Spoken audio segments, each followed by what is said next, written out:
Profitez de l'histoire suivante. Beau-père a appelé la police contre moi pour avoir volé son iPad et a ruiné mon travail avec des publications sur les réseaux sociaux me qualifiant de voleur.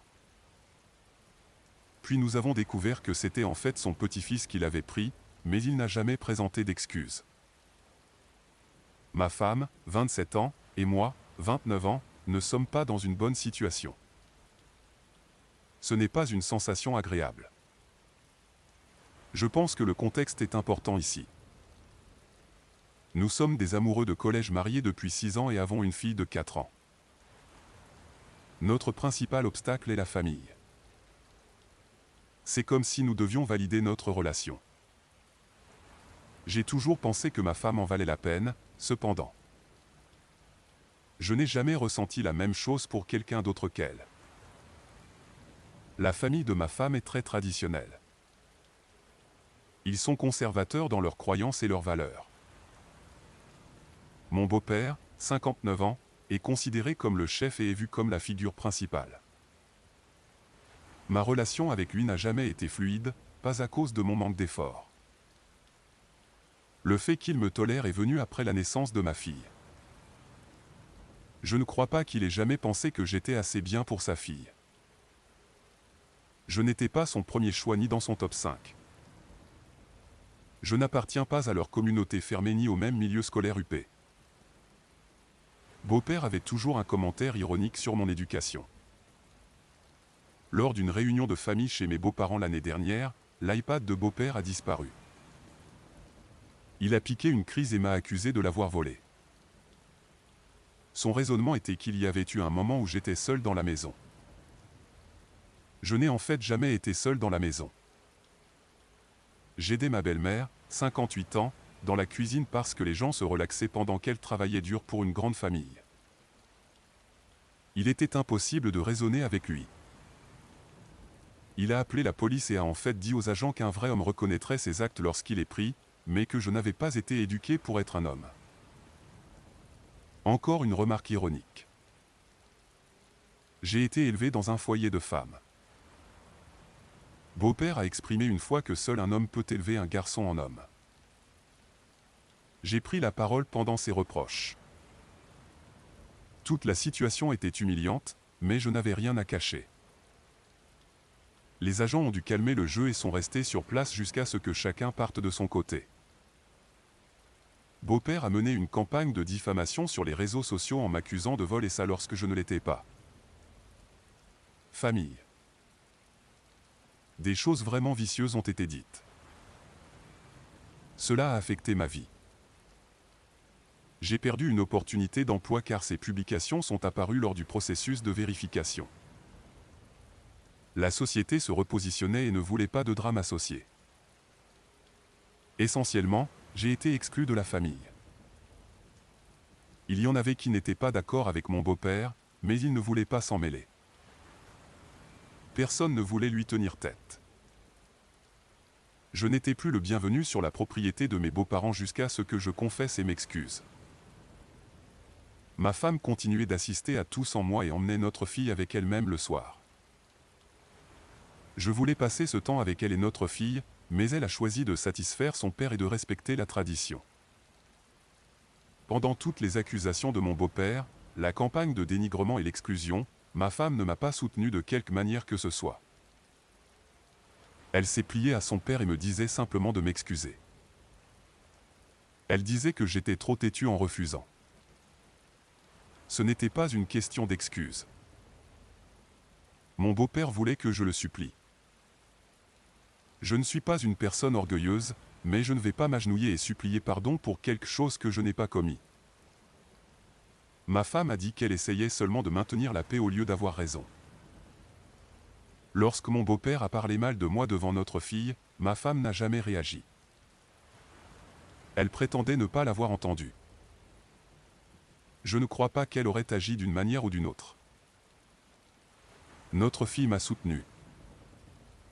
J'ai posé un ultimatum sur sa participation aux réunions après ses propos malveillants. Ma femme m'a accusé d'escalader en retenant notre fille. J'ai senti que mon beau-père essayait d'influencer mon enfant contre moi. Ma décision était pour établir des limites.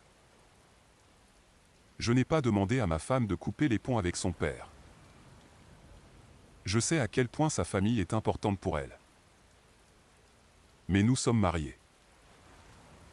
Nous avons un enfant. Nous avons fait des vœux. Je voulais juste qu'elle soit là pour moi en tant que partenaire et meilleure amie. Elle m'a abandonné. J'ai eu plus de soutien de ma belle-mère et de ma belle-sœur que je n'en ai jamais eu de sa part. Nous nous disputions beaucoup. Nous étions poussés à un niveau d'argumentation différent. Je gardais tout en moi et nous explosions. Ma femme disait qu'elle avait affaire à son père toute sa vie, et qu'elle avait appris que parfois ça ne valait pas la peine. Mieux vaut juste céder. Il y a environ un mois, mon nom a été disculpé. Ma belle-mère a retrouvé l'iPad dans la chambre de son fils, 9 ans. Il a avoué l'avoir pris. Il avait peur de dire quoi que ce soit après la réaction de mon beau-père envers moi. Mon beau-père n'a jamais présenté ses excuses ni reculé publiquement. Il agit comme si rien ne s'était passé, et le reste de la famille a suivi le mouvement. Il a fait passer le message par ma belle-mère que j'étais de nouveau la bienvenue chez eux. D'autres ont commencé à m'inviter à des événements. J'ai refusé pour moi et ma fille. Je ne garde pas rancune ni n'utilise ma fille comme punition. J'ai clairement vu qui était mon beau-père. Je ne veux aucun contact avec lui à moins que ce ne soit nécessaire, et ma fille n'est pas autorisée à le voir sans surveillance. Je ne veux pas qu'elle soit exposée à la laideur. La situation reste une plaie dans mon mariage. Ma femme ne veut pas en parler. Si j'essaie, elle dit que je ressasse le passé. J'essaie juste de lui parler de comment tout cela continue de me peser. Elle a l'impression que je ne fais pas d'efforts pour maintenir la paix. Mon beau-père m'a faussement accusé de vol, a mené une campagne de diffamation, m'a dénigré devant notre fille, et a été soutenu par certains membres de la famille. Pour moi, c'est maintenir la paix. Je considère ce message comme la bonne décision. Ma femme n'approuverait pas, mais je ne peux pas lui parler de tout ça de manière réelle. Je me sens perdu. Nous n'avons jamais été aussi éloignés. Je l'aime. Sinon, je ne serais pas resté. Je veux travailler sur notre mariage et faire ce qu'il faut pour notre fille. Je ne regrette pas mon choix en ce qui concerne mon beau-père, mais je me demande si je ne complique pas les choses. Je me sens seul. J'ai besoin d'un point de vue frais. Comment puis-je avancer de la manière la plus saine possible pour mon mariage quand je me trouve dans cette impasse? Information supplémentaire, OOP a ajouté plus d'informations sur son beau-père et sa femme. Honnêtement, je ne savais pas que ça allait aussi mal avec son père avant. Le plus de distance qu'elle ait prise avec lui, c'était quand nous étions à l'université. Elle m'avait dit qu'elle avait délibérément choisi une école plus éloignée de chez elle et qu'elle ne rentrait pas souvent pendant les vacances. Elle avait dit qu'elle voulait juste couper le cordon. Son travail nous a ramenés paix après leur retour auprès de ses parents, je ne m'attendais pas à ce qu'elle me largue comme ça. Nous avons rencontré une certaine opposition de la part de mon beau-père et sa position n'était pas aussi sévère. J'ai l'impression que les choses ont dégénéré, elle a dû prendre une décision, et elle a choisi de s'entendre avec son père. Ce qui fait mal, c'est qu'elle savait que je n'étais pas coupable mais a quand même choisi son père. Même en privé, elle n'a pas trouvé de mots réconfortants. Elle me poussait juste à m'excuser auprès de son père. Le 9 mai 2025. Je, 27 ans, tiens à remercier tout le monde pour le soutien. Je l'apprécie. La situation avec mon beau-père, 59 ans, était complexe et largement ignorée par ma femme, 29 ans. J'ai réalisé que, ne pouvant pas me confier à elle, je ne savais plus comment communiquer avec elle. Les retours que j'ai reçus m'ont vraiment ouvert les yeux. Mon problème ne se limite pas à mon beau-père. Ce n'est pas seulement une dispute avec les beaux-parents. C'est un problème impliquant ma femme. Les choses avec mon beau-père sont ce qu'elles sont. Je ne cherche pas une relation plus profonde avec lui. Nous sommes des beaux-parents, rien de plus, rien de moins, et il a clairement fait comprendre dans sa campagne de dénigrement que je n'étais pas de la famille mais un obstacle que la famille devait surmonter. Mon inquiétude concerne ma femme et notre fille, 4 ans. Ce sont ma famille et ma priorité. Cela dit, je réalise que je ne peux pas forcer ma femme à faire quoi que ce soit. Je ne peux pas la forcer à communiquer avec moi. Je ne peux pas la forcer à établir des limites avec son père. Je ne peux agir que pour moi et notre fille. Je sais qu'il faut que quelque chose change. Notre mariage ne peut pas continuer ainsi. Ce n'est bon pour personne, en particulier notre fille. Après avoir exprimé mes sentiments, j'ai réalisé ce que je devais faire. J'ai parlé à ma femme du post original. Elle l'a vu dans quelques commentaires. Elle n'était pas enchantée, mais à son crédit, elle ne m'a pas automatiquement coupé comme d'habitude. Elle était ouverte à écouter ce que j'avais à dire. Ultimatum est le bon terme car je n'essayais pas de la forcer à choisir quoi que ce soit. J'essaie simplement d'établir des limites pour notre fille et notre mariage. Je lui ai dit que les choses devaient changer car notre mariage ne pouvait pas survivre ainsi. Personne ne devrait se sentir seul ou abandonné dans son mariage. Les options étaient soit la thérapie de couple, soit la séparation. Elle n'a pas bien réagi à la séparation. Elle semblait la repousser. Elle a dit qu'elle savait que nous n'étions pas dans une bonne situation, mais elle ne se rendait pas compte de là où j'en étais et de comment nous avions prononcé nos vœux et que notre lien était censé résister. Elle pense que son père ne devrait pas empiéter sur nous. Je lui ai dit que je ne prenais pas la séparation à la légère. Nos vœux signifient quelque chose, mais que ce soit elle l'admette ou non, elle a abandonné nos vœux au profit de son père. Ce n'était pas pour maintenir la paix. C'était moi qui me noyais alors qu'elle était sur le bateau de son père et ne m'avait jamais lancé une corde. Nos problèmes sont plus importants que son père. Notre façon actuelle de faire n'est pas la bonne, n'est-ce pas? Ma femme a choisi la thérapie. Nous avons trouvé un thérapeute et c'est officiellement programmé. Je veux être optimiste, mais ce n'est pas quelque chose que je me suis permis de ressentir depuis un moment. Je ne crois pas qu'elle me disait seulement ce qu'elle pensait que je voulais entendre. J'ai vu la réalité la frapper lorsque la séparation a été mise sur la table. Je lui ai demandé si la thérapie de couple était vraiment ce qu'elle voulait. Je ne parle pas des fois où il vaut mieux accepter les choses qu'elle a dites à propos de son père ou pour maintenir la paix. Je lui demandais ce qu'elle voulait vraiment. Elle a dit que c'était le cas et qu'elle ne veut pas perdre notre relation ou notre famille. Certains se demandent pourquoi je voudrais essayer de travailler sur mon mariage. Ce n'est pas pour rester pour notre fille. Je veux faire une vraie tentative pour ma famille et voir si les choses peuvent être réparées.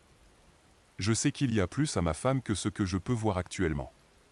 Je suis tombé amoureux d'elle pour ce qu'elle était en tant que personne. Quand nous nous sommes rencontrés et que nous nous sommes connus, c'était loin de son père. J'ai vu à quel point elle était attentionnée envers les autres, même si elle n'était pas d'accord avec leur point de vue, à quel point elle était généreuse et à quel point elle était libérée de l'ombre de son père. Ma femme est la cadette de ses frères et sœurs, et je dirais que mes beaux-parents ont une emprise sur elle serra plus fort contre elle. Je ne savais pas à quel point les choses étaient mauvaises jusqu'à ce que je fasse face à ma colère. C'est pourquoi elle a choisi une école à distance et ne rentrait pas souvent chez elle pendant les pauses. Son travail nous a rapprochés de chez nous et elle a été pleinement de retour parmi nous. Ma campagne de diffamation contre ma belle-mère a été notre premier obstacle majeur après cela. Je suis amoureux de ma femme, mais je ne parle pas par aveuglement amoureux. Que nous soyons ensemble ou non, je veux le meilleur pour elle. Une partie de mon espoir pour MC est qu'elle retrouve une vision d'elle-même séparée de son père et qu'elle voit que des limites pour elle-même ne franchissent pas une ligne. Peut-être pouvons-nous nous en sortir ensemble et en ressortir meilleurs. Je sais que nous nous sommes mariés un peu jeunes. Faites-moi confiance, nous avions entendu notre part des sceptiques, mais j'avais toujours confiance en ma femme. Le mariage n'était pas quelque chose que je prenais à la légère. Je ne m'attendais pas à ce qu'il n'y ait que des ciels clairs. Mais nous devrions attendre plus l'un de l'autre. Être là l'un pour l'autre et l'intimité émotionnelle sont le minimum requis. Nous devrions être une équipe. Notre famille est au cœur avant toute autre relation. Pour moi, nos vœux signifient choisir consciemment l'un et l'autre et s'engager l'un envers l'autre même quand c'est difficile. Je citerai ce que MC apportera. Ce sera ma première expérience de thérapie. Tout ce que je peux faire, c'est prendre les choses une par une et réaffirmer les limites pour moi-même et ma fille. Je ne retiens pas ma fille comme punition ou par rancune. Je ne cherche même pas d'excuses de ma belle-mère car je sais qu'elles seront vides. J'en ai juste fini de lui donner plus de pouvoir. Je protège aussi ma fille. À ceux qui n'ont pas vécu quelque chose comme ça, j'espère que vous ne le ferez jamais, et pour ceux qui luttent de la même manière, je ne vous souhaite rien d'autre que le meilleur. Vous n'êtes pas seul. Merci de m'avoir montré que je ne le suis pas non plus. L'histoire suivante, ma femme a dû s'occuper de toutes les tâches ménagères pendant que je me disputais avec elle au lieu de l'aider, alors elle m'a quitté. Maintenant j'ai enfin appris comment être un bon partenaire, mais avec ma deuxième femme et non avec elle. J'étais le coupable, je le sais. Mon ex et moi, la quarantaine, nous nous sommes mariés en et nous nous sommes rencontrés au collège au début de nos années 20. Nous sommes passés de la vie en dortoir ensemble à être mariés et à vivre seuls dans un autre état en raison de mon travail. Nous avons apprécié la lune de miel ensemble ainsi que le fait d'être de jeunes vingtaines dans une nouvelle ville excitante. Peu de temps après le mariage, elle était enceinte et notre premier enfant est né quelques mois après notre premier anniversaire. Elle était comme un psaume, j'ai fait des heures supplémentaires pour tout gérer. Elle a mûri beaucoup plus vite que moi pour soutenir le bébé, j'étais encore plus proche d'un étudiant en dortoir qu'un mari, un père, un égal. Nous avions des disputes constantes sur le fait que je n'en faisais pas assez pour l'aider ou la soutenir physiquement ou émotionnellement. Je m'efforçais de lui dire que j'en faisais assez, que j'avais travaillé 80 heures la semaine dernière, que j'avais changé une couche la semaine dernière, que j'avais préparé mon propre repas juste pour moi, afin qu'elle n'ait pas à le faire, etc. J'utilisais l'incompétence comme arme avant que ce terme ne soit inventé. Dans ma tête, je travaillais dur et elle était simplement irréaliste et ne voyait pas tout ce que je faisais. En réalité, il y avait beaucoup plus de travail que je ne le réalisais, mon ex se noyait et demandait de l'aide, mais tout ce que je faisais était de me disputer avec elle sur le fait qu'elle ne se noyait pas. Les choses s'amélioraient chaque quelques mois, en partie parce que je faisais un peu plus d'efforts, en partie parce qu'elle gardait ses frustrations pour elle et arrêtait d'initier des conversations à ce sujet. Nous avons eu un autre enfant pendant ce temps, mais cela a ajouté encore plus de stress et les disputes ont empiré. Finalement, elle a dit qu'elle ne pouvait plus le supporter et est partie vivre avec sa famille à quelques heures d'ici. J'ai essayé de la reconquérir en lui envoyant des déclarations d'amour excessives, avant même de savoir ce que cela signifiait, en pensant qu'elle allait revenir à la raison. J'ai donc été extrêmement surpris quand j'ai reçu les papiers du divorce. Je n'arrivais pas à y croire, je ne l'avais jamais trompée, jamais maltraitée, je n'avais aucune addiction, nous nous aimions, c'était incompréhensible pour moi. Pourrait-elle me divorcer ? Pourtant, elle l'a fait, et lorsque nous avons rencontré les avocats, j'ai été pris au dépourvu par le ressentiment qui régnait à mon égard, d'où venait-il ? Nous avons convenu de visite un week-end sur 2.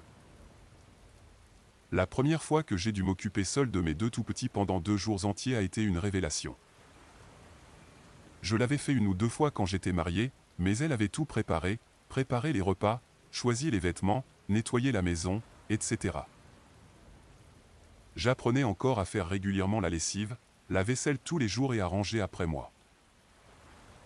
Je suis passé de vivre avec mes parents, à vivre en résidence universitaire avec des colocataires qui nettoyaient constamment, à vivre avec mon ex.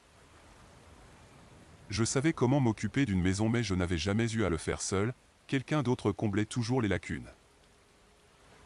Et maintenant j'étais pleinement responsable de ça et de 2 petites vies pendant 48 heures. Je me souviens d'avoir été complètement submergé, frappé par une énorme vague d'empathie et de compréhension pour là où elle avait été au cours des dernières années et de ce que je lui avais fait subir. Je lui ai présenté mes excuses, mais cela l'a seulement rendu plus en colère. Alors j'ai grandi. J'ai promis de tirer le meilleur parti de chaque week-end avec mes enfants. J'ai appris à cuisiner, j'ai même aimé cuisiner. J'ai appris à tresser les cheveux, j'ai acheté des tonnes de fournitures pour tout petits inutiles et je les ai toutes rangées dans la poussette au cas où mes enfants auraient besoin de quelque chose pendant une promenade. J'ai pris mon propre temps, j'ai découvert de nouveaux hobbies et je suis allé à la salle de sport. J'ai lu des livres de non-fiction, des manuels sur la relation que mon ex me suppliait de lire. Dans l'ensemble, j'ai travaillé sur moi-même et j'ai essayé de devenir un super père pour mes enfants. Quelques années après le divorce, j'ai recommencé à fréquenter. Être un père célibataire dans la vingtaine était un repoussoir pour beaucoup de femmes et j'ai souvent été rejeté, mais je me suis retrouvé assorti à d'autres mères célibataires et j'ai vraiment connecté avec elles. J'ai finalement rencontré ma femme actuelle, une mère célibataire dont l'ex l'avait abandonnée pour quelqu'un d'autre et ne voulait rien avoir à faire avec leurs enfants. À ses yeux, j'étais le parti idéal, un père aimant qui travaillait dur, faisait les tâches ménagères et lui était dévoué. J'ai tiré des leçons de mes erreurs dans mon premier mariage, et j'ai pris à cœur toutes les critiques que mon ex-femme avait formulées à mon sujet pour m'améliorer. Je suis devenu le mari que mon ex essayait de me faire devenir. J'ai encore des ratés, et j'ai encore beaucoup à apprendre, mais je le fais avec le soutien de ma femme. Je voyais encore mon ex une semaine sur deux, et la relation s'est améliorée quelque peu, mais il y avait toujours une sous-jacente de ressentiment dans chaque interaction. Elle est retournée à l'école, a trouvé un travail, et a élevé nos enfants en tant que mère célibataire. J'ai essayé d'obtenir plus de visites à mesure qu'ils grandissaient, mais elle s'est battue en retour et en raison de la distance qui rendait impossible des visites quotidiennes, je n'avais que plus longtemps l'été. Je n'ai aucune idée de sa vie amoureuse, je ne demande jamais aux enfants à son sujet, mais elle n'est pas mariée. Je sais très peu de choses sur sa vie, elle pourrait être très heureuse et profiter de tout. Mais dans nos rares interactions, peu de cela transparaît.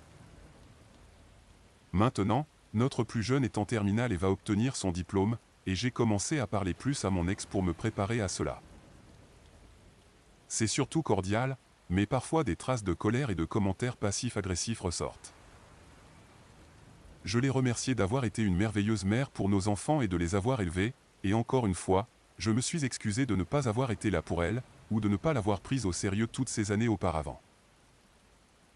Je me sens toujours coupable par moments pour la manière dont je l'ai traitée lorsque nous étions mariés.